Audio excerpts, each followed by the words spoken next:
Hello and welcome to the Voices in Montessori podcast, brought to you by the Green Spring Center for Lifelong Learning.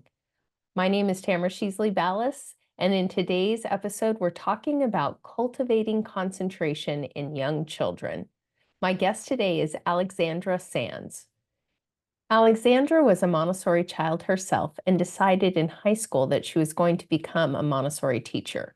She earned her AMI credential in 1996 and started her career in Casper, Wyoming, before opening her own school and then joining Meadows Montessori. She has 3 children of her own, all of whom have attended Montessori school, and has spent 18 years in the classroom. We're delighted to have you here today, Alexandra. Thank you. I'm delighted to be here. Really looking forward to it. Us too. This is such an important component of every Montessori classroom is actually the concentration. And I find that children are coming in with less capacity for concentration. I blame the screens and the short images. So Mhm. I think that this conversation is so important nowadays. And not that every family is struggling in that way, but certainly I think families are up against it in a different way. And that means our Montessori guides are up against it in a different Mhm. way. So let's dig right in. So how do you bring children into the classroom in a way? They're brand new, they're just starting with you, these little tiny people, and how do you bring them in a way that builds concentration? I think before we talk about what we see with them bringing the children into the classroom, it is the preparation of the environment. And it's so important that in those last summer days when we're in the classroom with our assistants, that we are thinking about the logistics of the room, the tables, the chairs, the shelving, the flow, regarding the shape of the classroom, so that there isn't an invitation, for example, to run right through. I have a big post in the middle of my classroom. And one of my first years, it was sort of a bowling alley. So now I have some practical life shelves that come off this post. So it invites walking as opposed to running. So I think that's something on a very basic level, is just setting up the environment and the prepared environment, and knowing the cohort that's coming in, the ages, and having appropriate materials for them. Um, Having a shelf with a few things that are, they don't require a lesson, just some crayons and some paper, um, stringing beads, little puzzles, so that these new children are not constantly redirected of, oh, you haven't had a lesson with that, oh, you haven't had a lesson with that. Little things to help them feel connected to the environment, welcomed into the environment, things that they already know how to do. In addition, it's the preparation of the adult every year, and being prepared for this new group of students who might have difficulty attending. We don't know, do we? We're going to come in and see. Um, Grace and courtesy lessons. Oh, I do want to back up a bit. Um, I don't know if it's common practice in all schools, but having an orientation schedule so that those new students come in for a little bit of time each day, I think is really critical, because it gives the guide and the assistant an opportunity to observe and to connect. And you might have an opportunity to notice some things with this group of 4 or 5 children. Is somebody not joining the group? Is somebody running around? And enticing them in to join. So I think that's a really important component, is that guides have 3 or 4 days to gradually acclimate the new students to the full morning work cycle. So it's not just joining the classroom all day, the first day of school. And that gives an opportunity to give some grace and courtesy lessons, some preliminary lessons, orient them to the classroom, and make observations. That's such an important part of our work, is observing and recognizing what is our students, and what they might need. Okay, hold on. Before you step any further forward, there's so much good, juicy stuff in there. Um, When you say observation, how Mhm, I hear so often from guides that it's so hard to observe at the very beginning of the year. Can you mhm, talk a little bit about that? You have this new cohort coming in. mhm, We mhm. know that Dr. Montessori said, observe, observe, observe. So, how do you make that work? Well, when I'm sitting with a student giving a lesson, I'm attending fully to my student, and I'm watching the classroom. So at the very beginning of the year, I might not have time to sit down fully with my notebook and observe the way that I will maybe by November, I hope. Um, but it's those little micro observations, and you have to store them away. And if you know whatever record keeping a guide uses, whether it's a notebook at a table or a post, then maybe making a note, having an assistant keep a notebook. My assistant has a notebook that I take home in the evening and I review her questions and her observations. And she doesn't always have time to make a lot of detailed notes, especially at the beginning of the year. But they're the micro observations for discussion later on, especially with how children are carrying themselves just in their physical body. Is somebody leaning on the table a lot? Is somebody um, draping over my stool if I am giving a lesson on the floor? Is a student inserting themselves in other people's work rather than choosing their own work? Just these sort of micro observations that we make throughout the morning and throughout the day that we then catalog when there's time at the end of the day or in between in Great, between that's lessons. perfect, thank you. I wanted to make sure, and when you're Mhm, talking about so you're really talking about a phase-in schedule at the beginning of the year, mhm, and one mhm, thing that we also do at Greenspring that we find helps is during our staff weeks, we have some time allotted, and every student who's new to the classroom actually comes in to visit. They get a 25-minute or so window, maybe a half an hour, and they come into the classroom and get their own orientation. And we have found that that mm, also helps, that relaxes their nervous system. They, mhm. which we know is part of children have to feel safe in order to be able to concentrate. And so that has made a big difference as well. So, so appreciate those details. I like that idea of having the children come in for their own ours is much shorter. It's about 20 minutes just with their family member, just to kind of walk around and check out the environment. But it is a very important part of the beginning of the school year. Perfect, perfect.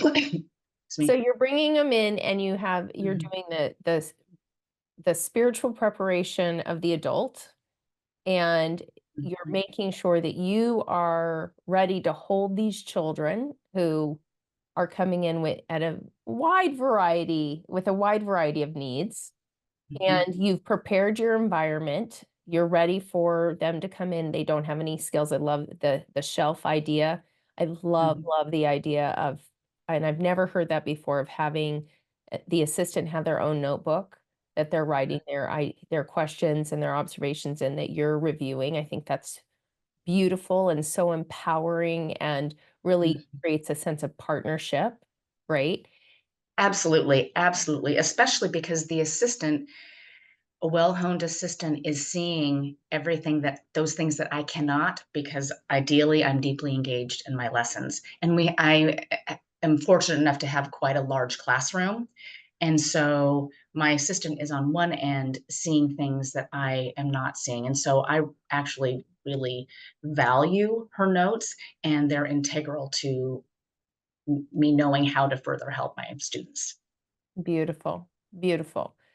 Okay, so you've done all of these, you've prepared the environment, you've prepared yourself, and you're bringing in these new little humans. Mhm. Is there anything else we need to be thinking about as we're starting children in the classroom?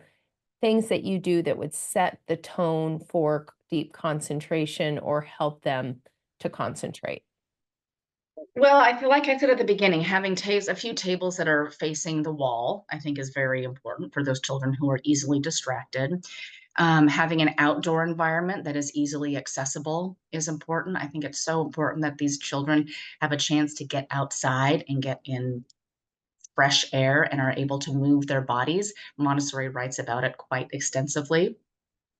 And training the assistant on what he or she can do in moments when people are distracted, when children are having a hard time finding something that they would love to do, getting into other people's business. If we have a deck off of our classroom and it's designed for, we have some garden beds, it's designed for gross motor movement.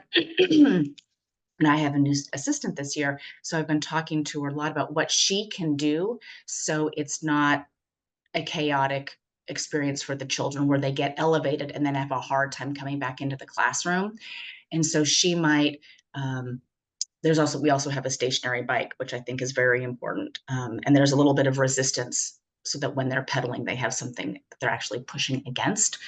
So Mm. I've told her that she can guide the children in marching around the deck or building an obstacle course or kind of guiding them into activity and then bringing things down a little bit before they come back into the classroom.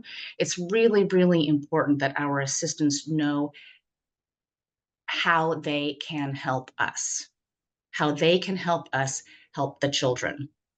Um, Taking walks outside. We have sheep and chickens, and so the children will often take little walks outside. In an urban environment, there might be an opportunity to take a walk around the block and notice squares and rectangles in the buildings, things to bring the children in and bring their concentration and focus with something that is purposeful. If the assistant is outside with a group of children, that allows the guide to focus on a few other children in the classroom, and there are fewer children. So children who are overstimulated by the large group size might be able to calm down and focus a little bit more. Excuse me. Um, so I think those are some things to think about, having books available for the assistant to read and helping the assistant understand that gathering a group of children for a story is less about the book than it is bringing that energy in, having a short story, maybe just a conversation, and then slowly releasing the children back to the classroom. I don't limit the people who join my assistant if she spontaneously is reading a book. So often, if they're older children, then she'll use them as a model. Oh, so and so, you know, I see that you have out the thousand chain, or so and so, are you going to get back to your embroidery as a role model for the younger children who might not know what they want to do? And ideally, I have observed all of this happening, and then while she is closing her book time, then I will walk over. And if there's somebody who I haven't touched base with yet that morning who is needing a little bit of focus, then I invite that person to join me for a lesson. Um, I want to add that I think a big part of enticing the children into deep concentration and engagement is our presence in the classroom. And I became a Montessori teacher because of my teachers who were so captivating and alive and enthusiastic. Absolutely the most magical people I have ever encountered. And I wanted to bring to children what they brought to my childhood. And so it's that whole analogy of the moth to the flame. If there's a child who isn't focusing and might be a little bit destructive, we have to become this enticing, curious, amazing person who has something magical and special to share with them that is going to inhibit the negative behavior so that we can help them find engagement. And I think that's something that can be really difficult when the classroom becomes loud, or the pink tower goes crashing to the floor, or the stamp game goes crashing to the floor. We have to stay calm and present, and also really captivating to the children who are having a hard time finding something that they would love to do. And it comes back to that observation piece. What are the things that we see them going to? Is a 3-year-old running over to the chains and grabbing them by the fistful? Well, Maybe we can teach that child how to care for the chains. Is a child running over to the trinomial cube? Well, let's go back over to the pink tower. And we have to, this invitation has to be loving and enthusiastic. And often with children who are loud, I become very, very quiet. So they have to slow everything down to really hear what it is that I'm saying. Mm, mm. I love that. I think that that's such sound wisdom. And what you're really talking about is observing the child and really individuating, which is what Dr. Montessori told us to do, and Mhm, looking to see how you're going to meet what it is that they're drawn to. So that's following the child. I mhm, find that so often we want the child to fit into our model, and yet how are we, I love the example of the child who's going over and pulling on the chains.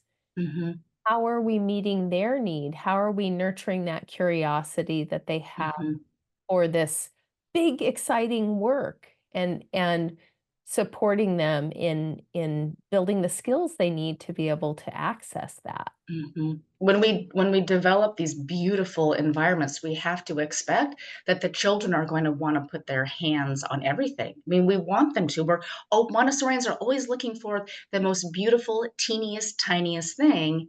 And so, you know, going back to that example of the chains, I like to acknowledge, aren't they beautiful? And these beads are made of glass, and this is how you can touch them. And I would like to show you how you can dust them. And so we're taking where the child is in that moment and linking it to something where we are hoping for purposeful engagement. Mhm, That's the hope, right? And I think we also, as Montessorians, have to not be afraid to go off script a little bit. And it took me a really long time to trust and know that I could modify lessons and do what I needed to do with a particular child. So for young children, if we're doing pouring grains, if the beads go all over the floor, I might just scoop them up myself and put them back in the little vessel. So we're just focusing on the pouring. I'm not going to focus on, oh, now let's go pick them up, because that's a whole nother can of worms. Because maybe I'm really watching how the child is holding the container and where the focus is and how the child is holding him or herself in the chair. And it took me a while to know that it was okay for me to do the quick cleanup, get the large lima beans back in the vessel and continue with the pouring. Or doing things to keep that child engaged. Often with sandpaper letter lessons, I create a lot of movement for some of my children who have a hard time focusing on the the lesson at hand. We'll take a break and then come back to it. Um, for sound games, I use teeny tiny little objects. Sometimes I use objects in the environment, but often I find that the little itty bitty dollhouse size objects are more enticing. And for some children who have a hard time with engaging in materials, I'll invite them to be the person to choose the objects for the sound game. And then that helps them, it brings them in, it gives them something to do. They have something in their hands, they feel important, and they're participating. Um, I think it's really important that we observe, like I said earlier, how children are carrying themselves in their body. I find a lot of children are disconnected to their body in space. Their proprioception and their vestibular systems are off a little bit. And I'm hearing myself often people to sit in my lap. Would you like to sit in my lap while I give this lesson? And it's as though my body is creating this feedback for them that they need. And it's something that I've observed more in the past 3 years, I would say, compared to when I first started teaching. Or I have a very large stool, and it's a little bit too big, but if I'm giving a lesson, it works well for some of these younger children. I will invite them to sit in my lap. They are observing a lesson. I remind them that they have to sit so, so quietly while I'm doing, whatever it is. And it's setting they're observing another child in concentration, and I think that it often is a good conduit for me then doing something purposeful with them. Mhm. I think that's so interesting, and what you're really talking about is accommodations. You're Mhm, accommodating and meeting the needs of the child who's right in front of you, mhm. not the mystical child we all heard about in training who just perfectly runs towards every work and you know how that goes. Yes. Yeah.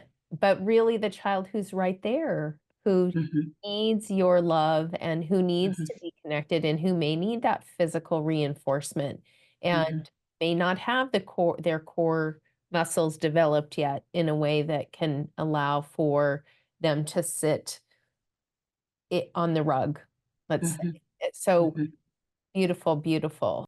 So you've talked a little bit about using art as Mhm. a medium for building concentration. How about music? Music is so important and it can be very, very captivating for children.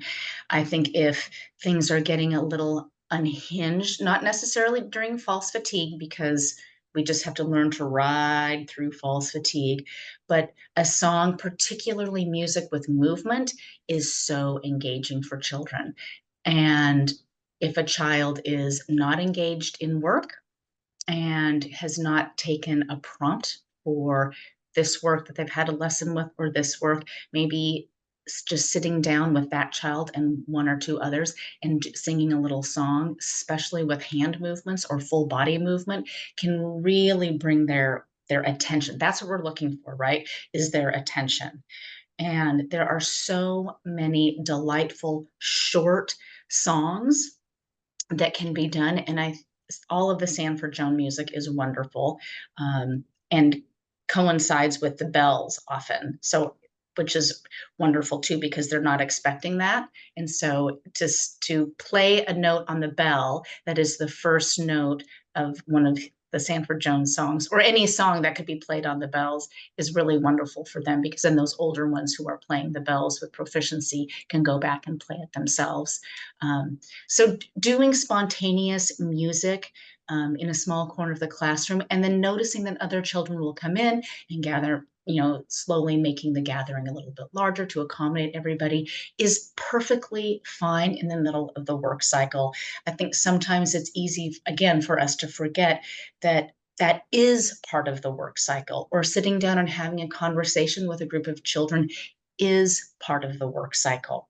And that can be developing concentration, because if the child is sitting and listening to me, they are attending, they are inhibiting their body. Um, there are a lot of little finger plays. There are things that we can do where we get really loud and then we end really quietly.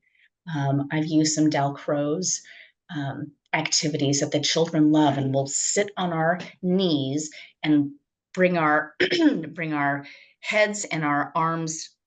We're all closed in, and we bring our arms up, and we get really loud, and we say crescendo, and then we get really quiet and bend our bodies down again and say diminuendo when music gets loud, and they love getting loud, and it's such a surprise when the guide lets them be loud in the classroom. So we do a big crescendo and diminuendo, and then we end on that diminuendo, and I'll often do a hand gesture of my hand being wide and then getting narrow. So if they're walking by and being kind of loud, I can just make that hand gesture with a smile on my face. And it's like a visual cue of like, oh, just be a little bit quieter. I'm not a big fan of shushing. No, sure. So I like the idea of diminuendo. Our voices are just getting quieter, or things where we'll little finger plays where we're fast. We're fast, and then we end on a slow note. So I think music and singing and using our bodies is a wonderful way to bring cohesion to a group of children. Mhm. And build their skill Mhm, for working with others, for listening, for participating, for having to think about what's coming next. All of mhm, those things are happening mhm. while in your music. And I Yeah. I read an article years ago about how when we sing together, the heartbeats actually start to sync up. And I just think that's such a beautiful image of deep connection with others Mhm, and how mhm, music really can facilitate that. So not only is it building the ability to attend, but it's also really strengthening that connection. mhm, and walking on the line as well, and, starting with those preliminary skills of just walking heel to toe, and then, balancing a spoon, a bead on a spoon and a bean bag, and then adding some music, and they love it, and we want them to love school. We want them to Love love being school. there. Yes. We want them to love their lives. Mhm, And not because they're being entertained, right? Because mhm. their bucket is full, their heart is Yes. full, and they can identify that. I really Mhm, appreciated how you talked about helping them see others concentrating and being able to identify what that is. So you have mhm, these role models for concentration, and you're underscoring so they can learn what it means to concentrate. They mhm. need to know what their goal is as well. Mhm. And communicating, I think, with parents, if a newsletter about this is what we're working on in the classroom. People are so busy in their lives, and we don't think about developing concentration in our young children unless it's prompted.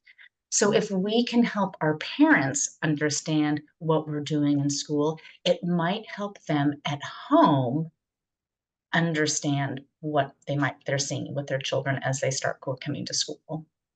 Mhm. Love that. So giving them ideas of how to build concentration at home as well. Yes. Yes. Mm. So how do we know when a child is deeply concentrating? Like what are the signals that they're with that just right work and that the concentration is deep? Oh, I think that it's, observing that work with the hands and the eyes focused on whatever is in front of them. What's coming to mind is a student who is very high energy and has recently discovered sewing. And she is incredibly social, but when she is sewing, she is sitting comfortably in her chair. She looks relaxed and happy. Her eyes are on her work, and she goes from one step of her work to the next. Um, I think seeing children happily engaged in their work is also a sign of concentration because I'm thinking of some older children who can focus on the counting of their chain, look up, regard their friends, maybe make a comment to somebody coming by, but get back to their work. Um, I you know, children who are able to attend to what is in front of them at the exclusion of the things happening around them. People walking by, people observing, circle time, but they want to continue with what they are doing. I think it's important that we not interrupt concentration and not worry about whether somebody is at a table or a rug. If somebody is doing a cylinder block on the floor without a rug, that's fine. If somebody takes the geometric solids to the floor and doesn't have a rug, that is fine. We want their eyes and their hands focused on what they're doing, and we can't begin to know what is going on in their mind. Um, Sometimes children will sit at a table and regard their work and maybe put their head down and look at something for a while and then get back to it and then regard it and then get back to it and regard it. And it's important just to leave them to their work and for us then to observe what is going on. What are they doing? What are they not doing? What do we think they might be noticing? Are they able to put their work away? And then what is their demeanor when they're done with their work? Mm. Okay, I want to come back to the demeanor piece, but what I really am hearing is that, for example, when you're not stopping their concentration on Mhm, geometric solids, mhm, to have them put a rug underneath, you're mhm, really prioritizing not the rules of the classroom, but their actual concentration that child's concentration is the golden egg, as you would say. Well, you're holding it sacred. And then Mhm. later, you're circling back with the child to give them the lesson on the rug. That's Absolutely. right. Absolutely. I mean, if the child has the initiative to take something off the shelf and engage with it peacefully and harmoniously, there's no reason to interrupt because that's that internal drive that Montessori talks about. For the sake of a rug? No, absolutely not. I and she talks a lot about auto education, and there are so many children who might start a little bit older, 4 or older, who observe children working with materials and they take things off a shelf. And if they are handling materials purposefully and carefully, there's no reason for anyone to interrupt to say, oh, but you haven't had a lesson. Mm. It's so important that we, again, observe. Oh, I see somebody has taken sorting out. What is he doing with the sorting? Oh, when he has a blindfold, he must have observed that. And he's putting the blindfold on and handling the objects and sorting things and then putting it away. So that observation piece, again, and it's often while we are doing other little things before we get to that point where we can really, really sit and observe like we did in training. And that child, what we I find a mistake that oftentimes, especially those coming out of training early, is thinking that everybody has to have a lesson on each material rather than meeting the child with where they are. We have a lot of children who come up from our toddler program. They don't Mhm. need the preliminary lessons again in Yeah. Children's House. They need to be met right where they are. And if they Mhm. have a skill, Dr. Montessori didn't say, "Oh yeah, go back and do all those lessons of the skills they have." No, she said, "Follow the child." So I really appreciate you speaking to that. Mhm. I think that it's very important, and it goes, then we have to remind our assistants to be mindful. And oh, I know that this person hasn't had a lesson, but I'm going to wait to see what happens.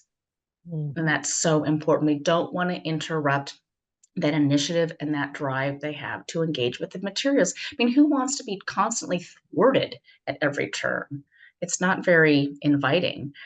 Um, I also have some really hard clay in my classroom, and I find that for children who do have a hard time maybe attending to longer lessons, that working with this clay is very satisfying for them. And yeah, it's I forget what kind it is or the brand. It doesn't dry out, and I keep it in the container with the lid, but it's much harder than Play-Doh. So there's resistance. And I have a few clay tools, and they all of the students really enjoy working with it, but some in particular who do have a harder time attending or have a harder time enjoying coming to a lesson really enjoy working with this clay. And I am mindful of how long they are spending with it day after day, and I'm continuing to make note and then peeling off a little bit and saying, "Well, you know, after after you have snack, I have something I would really love to do with you." And using other things that I see them enjoying as a bridge between some of the other lessons that I would like to be able to give. Right, because observation is love. Mhm. Observation and knowing who they are and what they really need, that's how we Mhm. love them. So, Yeah. okay, so here's the big question. What do we do with children who are not concentrating? You have somebody who's come in and they are really struggling in the classroom to Mhm. develop their work cycle. Mhm. Well, depending on the age of the child, um, there are a lot of things for young children. Um, I find being an assistance helper can be a good conduit to finding purposeful engagement. Um, Can you, N- before you go on, will you talk a little bit about that? n- Before you go on, will you talk a little bit about that? yes. So, um, helping my assistant make snack, helping the assistant set things out on the counter, filling the basins for the dishwashing with the big metal pitcher and walking. I we use the large pitcher for cloth washing. So it's getting the pitcher, walking to the sink, filling it, all of that. So there's purposeful movement. Helping fold the laundry, putting things back where they need to go. And a lot of children really feel valued and important when they know that they are helping. And while they're walking around the classroom putting things away, they are also then observing and noticing other children involved in work. If I do have somebody who is willing to have a lesson, it's really important that I stay with that child all the way through. I think it's really easy for us when we see little fires happening around the classroom to leave lessons that we're giving. And it's really important to stay with children all the way through, especially if they are easily distracted and they're not l- likely to stick with their work, so that we can help scaffold the I'm thinking of table scrubbing and all of those steps and carefully putting the water away and scaffolding them for when the water spills. And going back to the example of pouring and the beans falling on the floor, if this child has a big water spill, maybe I do more of the cleanup just to get them back to the flow of putting everything away. It can be very overwhelming for a young child when there are all of these things that need to be done. So it's really important that while we are helping develop this idea of work, that we do not abandon them for something else. Mm, You just, and it takes a lot of trust and a lot of self-control, and maybe catching the assistant's eye across the room. Sometimes I have to sort of point my hand so that she knows that there's something happening over here, so that I am not leaving the person who really needs my help and attention. For older children, I often help them come up with a work plan. Um, Before children are reading, I have laminated pictures of classroom materials and some children, and then a big piece of mat board with a Velcro. And so some children like to make their own work plan. mm, So they have pictures of things that they want to do. And then once that is completed, they rip it off. And, I go back and forth on whether or not um, I ascribe to that, but some children really like the idea of having a visual plan. And I think it helps them feel organized because there are so many things to choose from in our classroom. And if they have the agency to say, oh, I'm going to do the metal insets, and then I'm going to do the movable alphabet, and I'm going to do some polishing, and I know I'm going to have snack, they feel really grown up and they love ripping off the work that they have already done.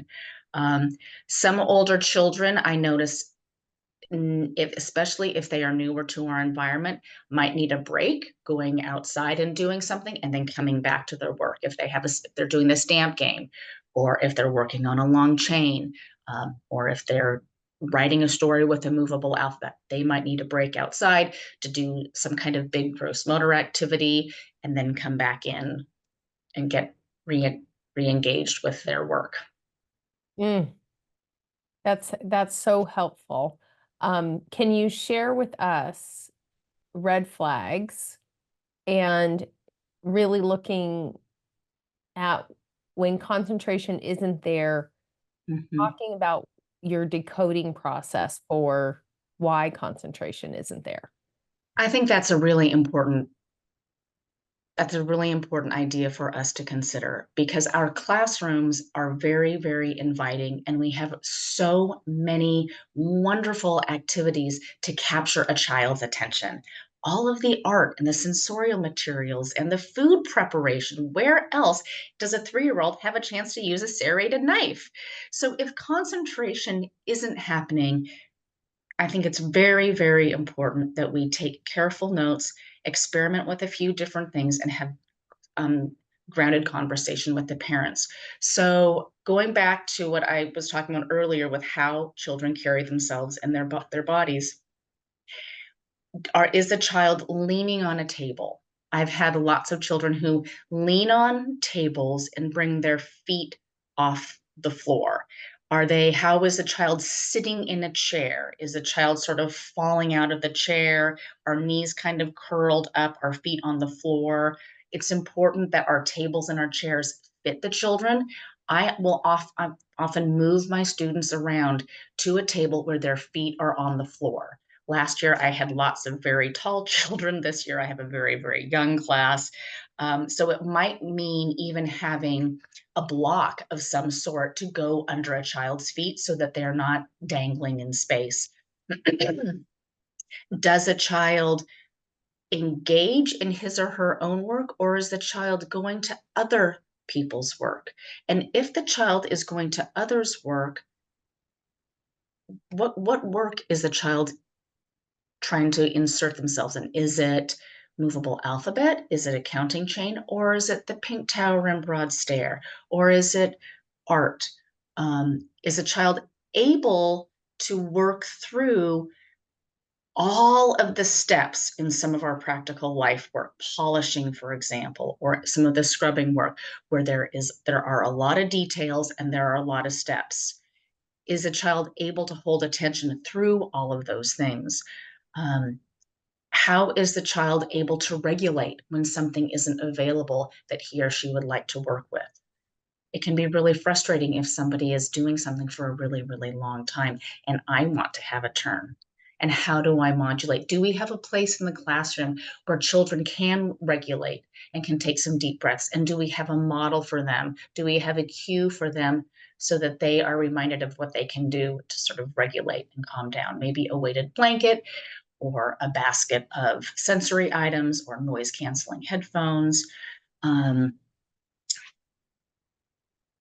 how are children holding their pencils? That is one thing I have noticed over the last few years, is that children are holding pencils in all sorts of very interesting ways. So having a wall chalkboard is very important, I think, for helping develop the hand, because using chalk forces the pincher grip when they might not have as much of an interest in working with the cylinders or the shapes from the geometric cabinet or the botany cabinet. Um, how children are engaging with their children when they are doing with their peers when they are doing collaborative work. Are they able to go back and forth, your turn, my turn, that sort of thing? Um,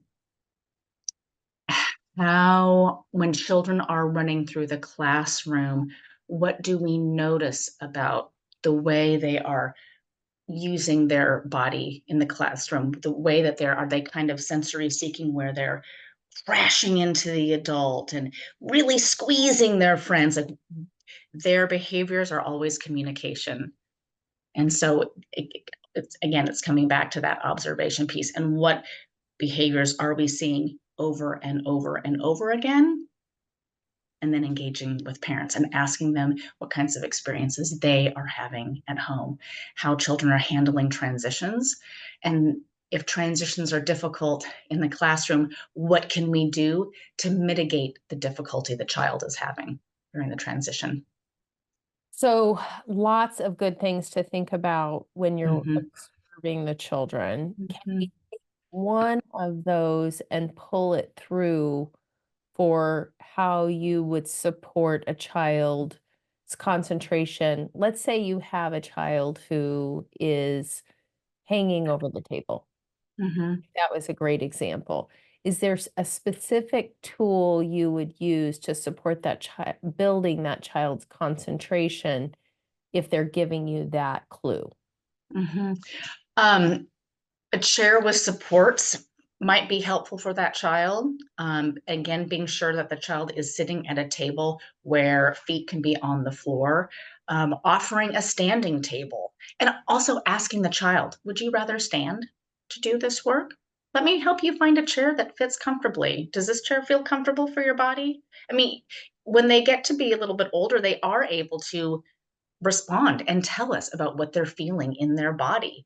Um, and when I am working with that child, again, not leaving the child, because often it's easy for them to kind of get drifty with what they're doing. And if we are trying to build concentration, then we need to help them with that. And we need to remove the obstacles. Um, so sandpaper letter lessons, really staying engaged and incorporating movement. Mm. Um, a child that I worked with a few years ago was very inattentive. So sandpaper letter lessons were tricky. So I would have him put the letters, he would leave and come back to me, put the letters over here and come back. We would do some high fives. I really felt like I had to put on a little bit of a show to keep him engaged with me. And so then he was standing, and then he was sitting, and he was standing. And that was the best. Those were the sorts of strategies that I was using. He wasn't in OT. That's something that I have noticed, is that I feel like more and more of my students would benefit from occupational therapy. And it's difficult because we aren't therapists. We're often the first time that children are leaving home. And so the feedback that we're giving parents is often new. So if we do think that an evaluation is necessary to help build concentration, there can be a long time between that conversation with parents and when services are um, in getting going for the child. So it's staying with the child, modifying lessons, Mm. and experimenting and finding out what works, what doesn't work with different children.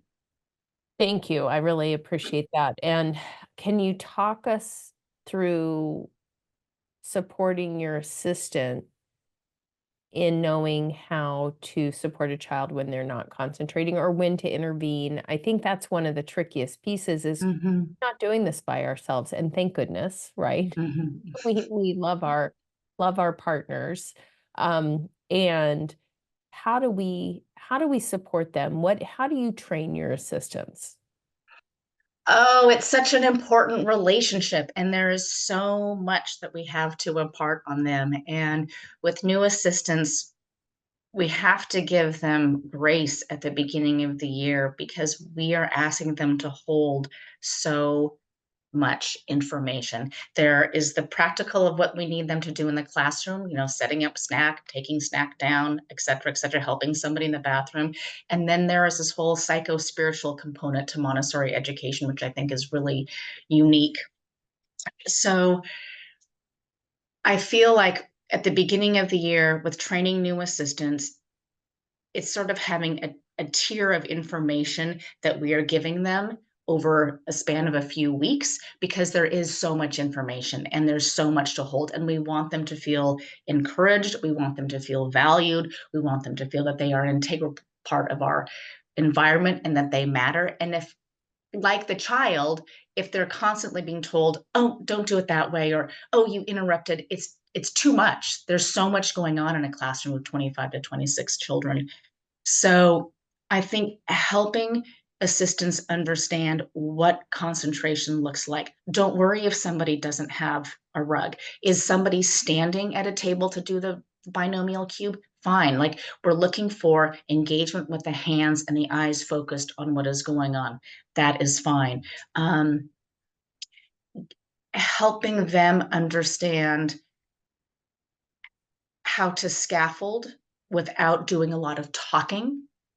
If they notice that a child is carrying a bowl of water, a basin of water, and it's about to spill, rather than rushing in and saying, oh, here, let me help you, let me take it for you, maybe just standing there at the ready, anticipating the spill.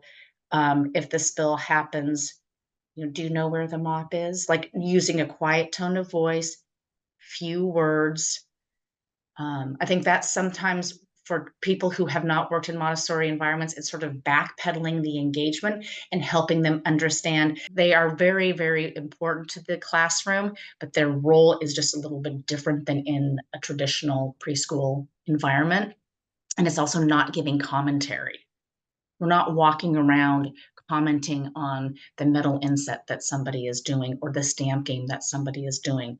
We're we're on the periphery. I mean, rarely at the beginning of a year is this an assistant on the periphery because there is so much that is happening, and they are out of if they have sort of a designated chair, they're out of that chair quite a bit, but it's helping them think about really getting low, speaking directly to the child, having a smile on their face, um, offering minimal support so the child can do for him or herself as much as possible, and having confidence that the children know what they can do, and also using the children who are 5 or 6 years old, and using them as a conduit to the younger children.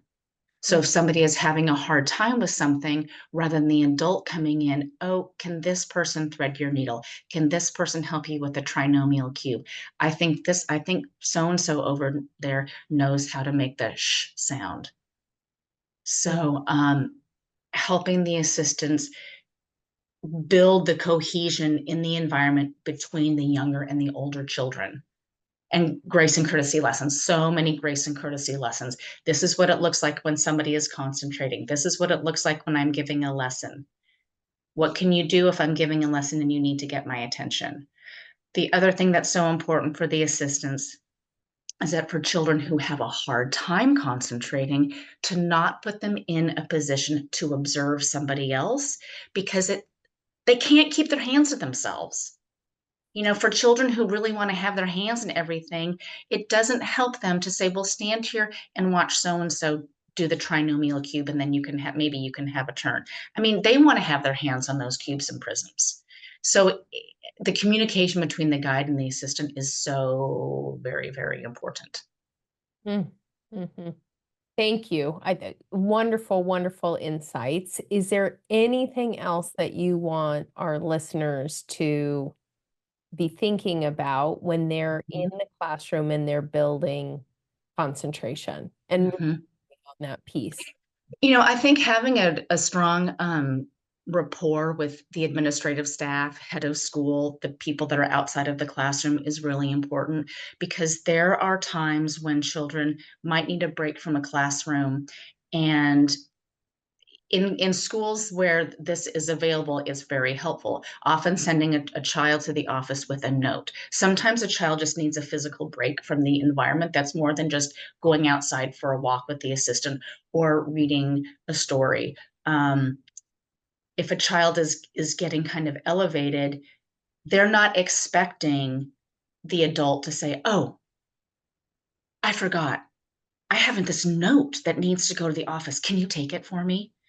So I'll write this note and I'll fold it up into this teeny tiny triangle. And the child, and if they're younger than an older child, will pipe up and say, "Can I go? Can I go take them with?" And of course, yes, absolutely. I'm very dramatic. And so then they go out to the office. Then the office person unfolds this tiny note that will often say, "They just so and so just needs a break. Take your time responding. I need about 2 minutes." And the office is always in cahoots with this. And then the office person is very dramatic, write something back like, so and so leaving at 2 o'clock. And it's so shocking to me. By the time that person comes back to the classroom, it has been a little reset. And often I can get that person engaged with something, because it's 2 or 3 minutes is a really long time in our classroom. And then when I am ready to receive that child, I can say, "Oh, do you remember yesterday? You really, really wanted to do some new sandpaper letters. Shall we do that today?" Or something that that the child has been really, really wanting to do, and then stay with that child through the lesson, um, I think is a way to help guide them toward that purposeful, deep engagement. Mm. And that's what we're doing. That's the big work, right? Is building their Mhm, concentration so that they can think deeply and solve mhm, problems and are able to go to deeper and deeper levels of really normalization, which, mhm. as we know, Dr. Montessori said was peaceful and purposeful work. Yeah. I mean, grace and courtesy lessons to help children also know what it looks like when a friend is concentrating, and helping the children protect their work. We Mhm. have grace and courtesy lessons about what to do if somebody wants you to have snack, or comes by to talk about recess, and that it is okay to tell your friends that you are going to finish your work. and it gives them a sense of empowerment. And my hope is that it gives them a sense of being able to protect their personal space, gives them the agency to not always have to yield to somebody else. Mhm. This is my work right now.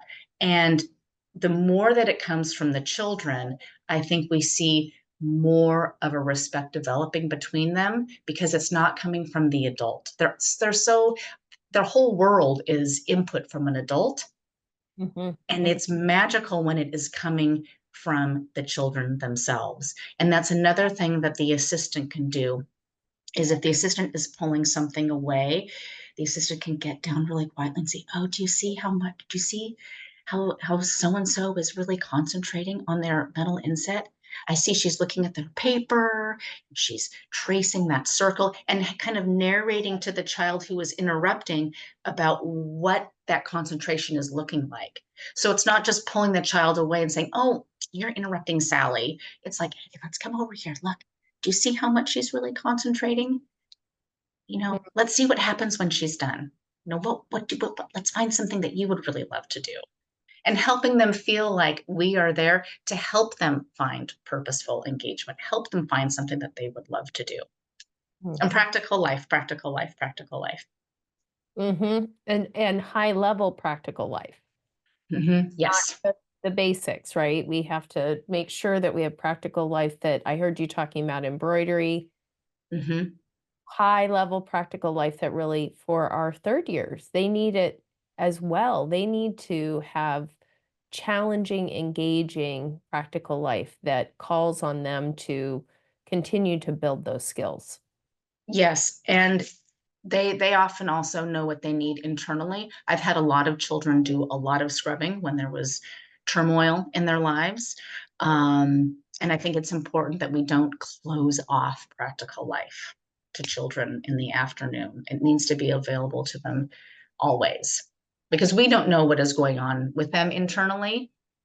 That's something when we were talking about observation and knowing our children, there might be things going on in our children's personal lives that could inhibit concentration.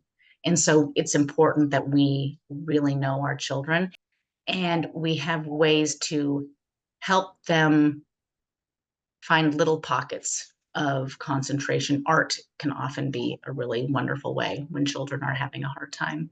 And then they'll often find something else in the classroom. Deep and meaningful. Mhm. hmm hmm Well, thank you, Alexandra. I've absolutely loved this conversation. For me, it's about making sure that we're sharing really practical tools, and you've given us so many practical tools for our listeners, and we really appreciate you coming and sharing your 18 years of expertise. Thank you. Well, I hope that your listeners get some practical application. That's what we need as teachers. We do. We're not Mhm. we I think it can be very isolating, and people wonder how others have done it, and our commitment is to bringing elders to the community. Doesn't matter how old we are. You are at this point a Montessori elder, as am I, and bringing elders to the community to support so that are those who are new or who may be struggling in an area have the resources they need, because this work is the most important work. It's the work that is making such a difference for children's lives and for the world. So, thank you for being here with us. You're very, very welcome. Thank you for having me. It was our pleasure. To our listeners, thank you for spending time with us today. Take a look at our website at greenspringcenter.org to see the show notes from today's episodes. We invite you to subscribe to our podcast to hear the latest episodes and join the conversation on Facebook and Instagram.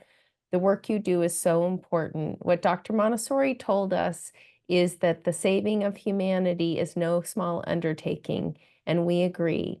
And we're so glad that we're in this together. Join us next time.